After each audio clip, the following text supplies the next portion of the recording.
નિવૃત્ત જીવન માટે પરત ફરેલા રમેશ સાવલાની ગૌસેવા પ્રવૃત્તિ જોઈને આશ્ચર્યચકિત થઈ જવાય. જીવનમાં ખૂબ કમાઈને હવે નિવૃત્ત જીવન ગાળવા માટે મહાનગર મુંબઈની જાહોજલાલી મૂકી પોતાના વતન કોડાઈ ગામે પરત ફરેલા રમેશભાઈ સાવલા જતે દહાડે જિંદગી સુધારવા ઈચ્છતા લોકો માટે ઉદાહરણ બની રહ્યા છે. મહાનગર મુંબઈમાં વર્ષો સુધી રહી બુક સ્ટેશનરી વ્યવસાય સાથે આગળ વધેલા રમેશભાઈ ખીમજી સાવલા નિવૃત્ત થઈ હવે પોતાના માદરે વતન કોડાઈ ગામે આવ્યા બાદ ફરીથી પ્રવૃત્ત થવા માટે એમણે ગૌસેવા પસંદગી કરી છે. રમેશભાઈ પોતાના ખાસ હાવભાવ અને અવાજથી ગાયોને રીતસર આમંત્રણ આપી બોલાવે છે અને એ ગાયોને ચારો નાખીને પ્રેમથી ખવડાવે છે. અલગ અલગ દાતાઓના સતત મળતા સહયોગને કારણે રમેશભાઈ માટે આ પ્રવૃત્તિ જાણે સાધના બની ગઈ છે. રમેશભાઈ સાવલાની ગૌસેવાની પ્રવૃત્તિ જોઈને અનેક દાતાઓ આગળ આવી રહ્યા છે અને યથાશક્તિ યોગદાન આપી રમેશભાઈને ગૌસેવા માટે પ્રેરિત કરી રહ્યા છે. નોંધપાત્ર અને આશ્ચર્યજનક વાત તો એ છે કે રમેશભાઈ ઘાસચારો આવી ગયા પછી ગાયોને પોતાના ખાસ હાવભાવ અને અવાજથી બોલાવે છે અને રમેશભાઈનો અવાજ સાંભળતા જ ગાયો તેમની પાસે દોડતી આવી જાય છે. એટલું જ નહીં, ગાયો પણ રમેશભાઈને આવી બાજુમાં ઊભી પોતાના મીઠા હંબાથી ગાયોને બોલાવવા રમેશભાઈને અવાજમાં અવાજ પુરાવે છે. પોતાના વ્યવસાયમાંથી નિવૃત્ત થયા બાદ રમેશભાઈએ સેવા ભાવનાથી આ પ્રવૃત્તિ શરૂ કર્યા બાદ જાણે ફરીથી પ્રવૃત્ત થઈ ગયા હોય તેવી લાગણી જોઈ શકાય છે. રમેશભાઈની આ નિવૃત્તિ પછીની પ્રવૃત્તિ અનેક માટે ઉદાહરણરૂપ છે. ગુરુદેવ, જય જિનેન્દ્ર, વંદે માતરમ, જય ગૌ માતા. આજે અમે લોકો ગાયોને ઘાસ ખવડાવવામાં અહીંયા આવ્યા છીએ, તો હવે આપણે ગાયોને બોલાવીએ છીએ અને ગાયો કેવી રીતે આવે છે તે એક લાવો છે. કોરાઈ ગામમાં અમે ગાયોને બોલાવીને ખવડાવીએ છીએ દાતા પરિવાર તરફથી. તો હવે આપણે ગાયોને બોલાવીએ છીએ.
હમણાં બધી ગાયો આવી છે, હવે આપણે એમને ગાયને ઘાસ ખવડાવશું.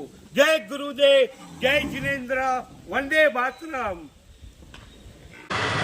મારું નામ રમેશ ખીમજી સાવલા, ગામ કોડાઈ, અને મારો બિઝનેસ બધું બુક્સનું હતું. ઘણું ટાઈમ ત્યાં રહ્યો, મજા કરી, બધું કર્યું. પછી હવે રિટાયર થઈને હું કચ્છમાં આવ્યો ને કચ્છમાં અહીંયા આવીને પ્રવૃત્તિ જોઈએ કાંઈ સારું કામ કરવાની. તો અમે લોકો વિચાર આવ્યું કે અમે લોકો જતા હતા બહાર, તો બધી ગાયો, નિરાધાર ગાયો બધું બહુ ખરાબ વસ્તુ ખાતી હતી. કચરો હોય, પ્લાસ્ટિક થેલી હોય, બધું એવી રીતે ખાતી હતી. તો અમને વિચાર આવ્યો કે નિલેશભાઈ છે અમારા ડ્રાઈવર, કીધું કે ભાઈ પછી વિચાર આવ્યો કે અમને ભાઈ હવે નિલેશભાઈએ કીધું આપણે એક દિવસ એમને ખવડાવીએ, એ બધું કચરો ખાય છે. તો મને ઓન ધ સ્પોટ વિચાર આવ્યો કે આપણે હવે કાલે ઘાસચારો અહીંયા લઈને આવીએ. તો અમે લોકો ગયા અને જે ગાયો દોડતી આવી અને ઘાસચારો માટે અમે મેદાનમાં પાખડ્યું, બધું ખાધું અને એટલી કૂદાકૂદ કરતી હતી. તો અમને બીજા દિવસે એવી વિચાર આવ્યો, પાછું આજની તારીખમાં અમે જોયું નથી. દર વખતે અમે દાતા પરિવાર તરફથી ગાયોને ઘાસ ખવડાવીએ છીએ, પછી અમે લોકો ગાયોને બોલાવીને ખવડાવીએ તો ગાયો બધી દોડતી આવે, એકદમ દોડતી આવે ને. અને આ દાતા પરિવાર એટલા ખુશ થઈ જાય, તમને ફોન આવે બહારથી કે રમેશભાઈ તમે છો, અમારા છોકરાઓ, પોતરાઓ, પોતરીઓ, દોયત્રી, દોયત્રાઓ તમારા વિડીયો જોઈને એટલું બધું ખુશ થાય છે, અંકલ આ ઘાસ ખવડાવે છે, અમને વિડીયો બતાવો. તો આખો દિવસ એ લોકો છોકરાઓ છે નાના, જો આ ગાયનો વિડીયો જોઈને બધું રાજી થાય. તો અમને એટલું બધું પ્રસન્ન મળ્યું કે તમે આ પ્રવૃત્તિ બહુ સારી કરો છો, ગામના માટે, નિરાધાર ગાયો માટે બહુ સારું એવું કામ કરો છો. હવે એવું છે ને, બધી ગાયો તો એક બી હોય નહીં ગલીમાં, એક બી ગાયો ગલી ન હોય. તો હું વિડીયોમાં બતાવું છું, હમણાં આ ગલીઓ છે એમાં એક બી ગાય નથી દેખાતી. તો હું બૂમ મારું, હવે કેમ બૂમ મારું છું બતાવું તમને.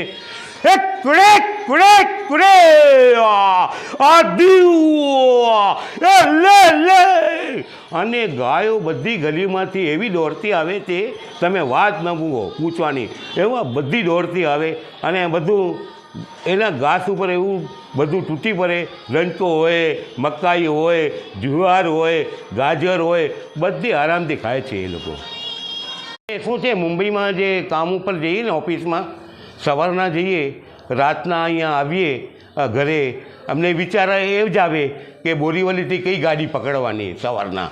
હા, અને અહીંયા કચ્છમાં આવીએ ને ત્યારે જમી કરીને સૂઈએ ને તો એ જ વિચાર આવે ક્યારે ગાયોને મળવાનું સવારના. ને ગાયો માટે એટલું બધું પ્રેમ થઈ ગયું છે મને. જ્યાં બી હું ગામમાં ફરતો હું ને, ગાય જોઈએ, મને જોઈને મારી બાજુમાં આવે, મને જોઈને મને બાજુમાં આવે ગાય. એટલું બધું પ્રવૃત્તિ છે મારી. એટલે ગાયોને ખવડાવવાનું, કૂતરાઓને ખવડાવવાનું, પક્ષીઓને અહીંયા પોપટ પેરો હોય તો મને મજાક આવે, તો હું એક અવાજ કરું છું પોપટનો.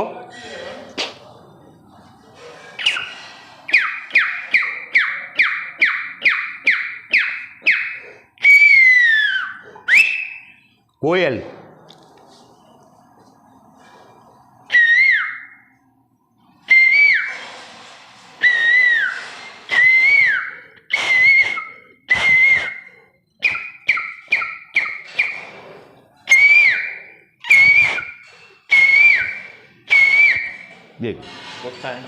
જી, ખાસ કરીને આપની કેટલી એજ છે? 75 એજ છે, પણ તબિયત સારી એકદમ, કોઈ ફરિયાદ નથી આજની તારીખમાં. અને કામ કરવાની એટલી મજા આવે છે મને. આ ગાયોને, કૂતરાઓને બધાને બોલાવવું, કરાવવું, તો બધાને બી આમ પબ્લિકને બધી મજા આવે છે બધાને. મારું નામ જીવદયા પ્રેમી નાખી દીધું છે ગામમાં. અને બધો મારું ફ્રેન્ડ સર્કલ છે, બહુ મને હેલ્પ કરે છે. ભાઈ રમેશભાઈ અમે સાથે આવીને વધારેમાં વધારે મારી વાઈફનો સારો સહકાર મળી રહે છે કે ક્યાં બી જવું હોય તો વાંધો નહીં આવે મને. મારું નામ હરકચંદ ગાલા, ગામ કોરાય, રહેવાનું મુંબઈ, હવે હાલ નિવૃત્ત. અમારી આ પ્રવૃત્તિઓ છેલ્લા લગભગ 2018 વર્ષમાં જ્યારથી દુકાન હતું ત્યારથી અમે લોકોએ ઘાસચારાની પ્રવૃત્તિ, એક જીવદયા એક અમારી કુળદેવી છે અને અમે ત્યારથી જ બધું ચાલુ કર્યું હતું. એમાં કૂતરાઓને રોટલા, પક્ષીઓને ચણ અને લાસ્ટમાં એક આ નાનો જીવ જે કીડી છે, મકોરા છે, એમના માટે બી કંઈક કરવું જોઈએ એ હિસાબે અમે 2018થી છેલ્લા 6 વર્ષમાં કિરિયાળા રૂપે અમે આદિપુરથી શ્રીફળ ભરાવીને લઈ આવીએ છીએ. બધી જંગલ જાળીમાં બધા લગભગ માંડવી તાલુકા અને આજુબાજુના 67થી 68 ગામોમાં અમે લોકોએ કિરિયાળો પૂર્યો છે.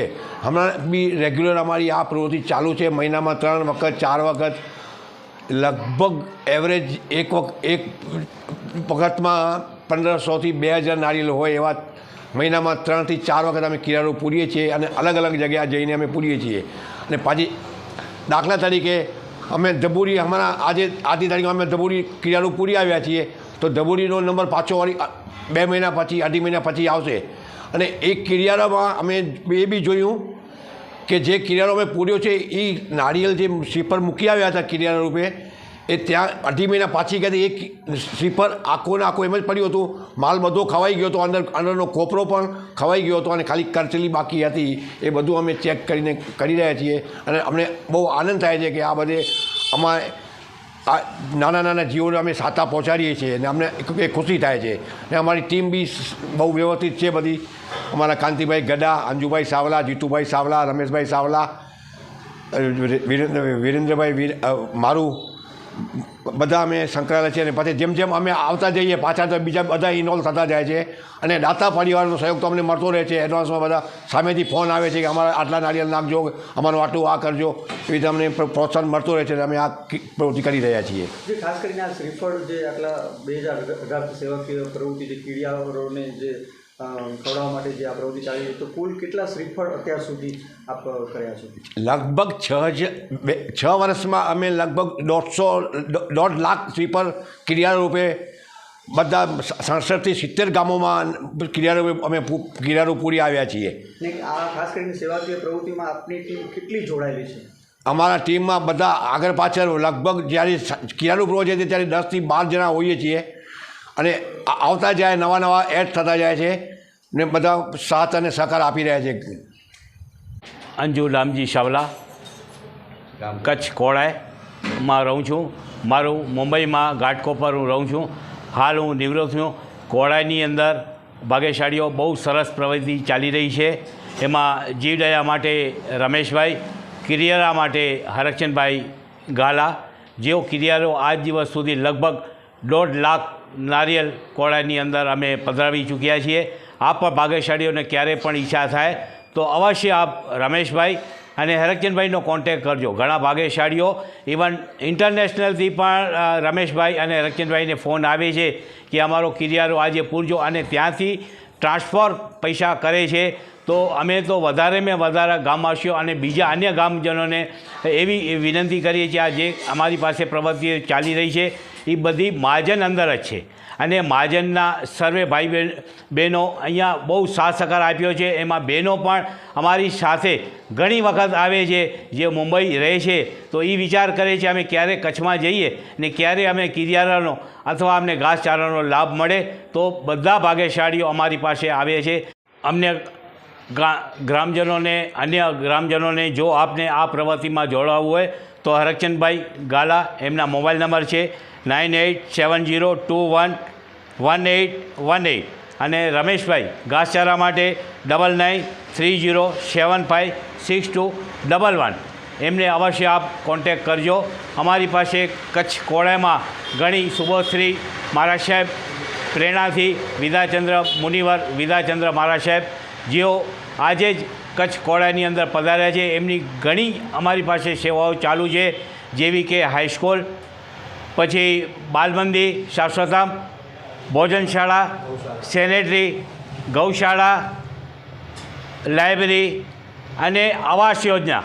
જેઓ આજે અમારી પાસે ટોટલ 18 રૂમ એમના દાતા પરિવાર શ્રી દામજીભાઈ ડેઢિયા ખેરસી પરિવાર બોરીવલી, જેઓ ડેઢિયા બિલ્ડર્સ તરીકે મુંબઈમાં અને કચ્છમાં જાણીતા છે, એમના સહયોગથી આજે 18 રૂમનો લોકાર્પણ એની ચાવી આજે 11 તારીખમાં બધાને અપાશે. આજે વિચાર કરો ભાગ્યશાળીઓ, જેઓ રૂમ આજે ક્યાં પણ જોવા ન મળે જે આપણે લેવા જઈએ તો આજની તારીખમાં કચ્છમાં ખાલી એક વાર આપણે જમીન લઈએ તો 12 લાખ રૂપિયામાં મળે છે. તો અહીંયા તો 14 લાખ રૂપિયામાં 2 room kitchen lock and key. ખરેખર દાતા પરિવારનો ખૂબ ખૂબ આભાર, ખૂબ ખૂબ અનુમોદના. કચ્છ કાનૂન એન્ડ ક્રાઇમ એ આજે પધાર્યા છે એ બદલ પણ અમે કચ્છ કોડાઈ મહાજનવાદી અને ગ્રામજનોનો એમનો પણ અમે ખૂબ ખૂબ આભાર માનીએ છીએ કે આજે અમારો ગામનો ઇન્ટરવ્યૂ લીધો છે. એ બદલ એમનો પણ અમે ખૂબ ખૂબ આભાર માની. સોલંકી પ્રભાતસિંહ ખોડાજી, કોડાઈ ખાતે છેલ્લા 37 વર્ષથી રહું છું અને કોડાઈ પ્રેમ સુબોધ જૈન મહારાજ સાહેબ સંચાલિત જે હાઈસ્કૂલ છે એમાં મેં આચાર્ય તરીકે કામ કરેલું છે. હાલ હું નિવૃત્ત છું અને કોડાઈ એટલે કાશી, પૂજ્ય વિદ્યાચંદ્ર મહારાજ સાહેબ અને કોડાઈ જૈન મહાજનની પ્રવૃત્તિ એટલે ખૂબ જ વંદનીય છે. અમૂલભાઈ અને કોડાઈના જૈન જે સિનિયર સિટીઝન છે, નિવૃત્ત છે, એ લોકોની પ્રવૃત્તિ ખૂબ જ વંદનીય છે. એમાં હરકચંદભાઈ જે કીડિયારું પૂરવાની જે પ્રવૃત્તિ કરે છે એ ખૂબ જ સારી છે. રમેશભાઈ એ ગાયો જે છે એને એમના અવાજથી ગાયો ગમે ત્યાં હોય તરત પહોંચી આવે અને નિયમિત લીલોચારો આપવાની કામગીરી કરે છે.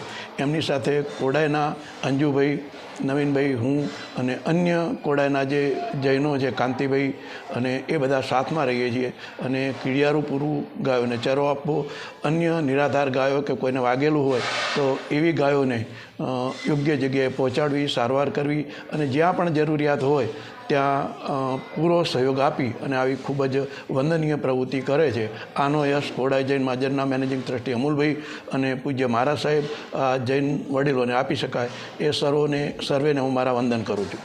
પૂજ્ય વિદ્યાચંદ્ર મહારાજ સાહેબના આશીર્વાદથી અહીંયા સરસ મજાની ગૌશાળા ચાલે છે અને આ જે અન્ય પ્રવૃત્તિ છે એ છેલ્લા 4 વર્ષથી નિયમિત ચાલે છે. એમાં કોઈ જ જાતનો ભેદભાવ કોની છે, શું છે, એવું કશું જ નક્કી કરવામાં આવતું નથી. ફક્ત ગાયો અને અન્ય આવા જે પશુઓ છે એને સારવાર આપવાનું કામ થાય છે.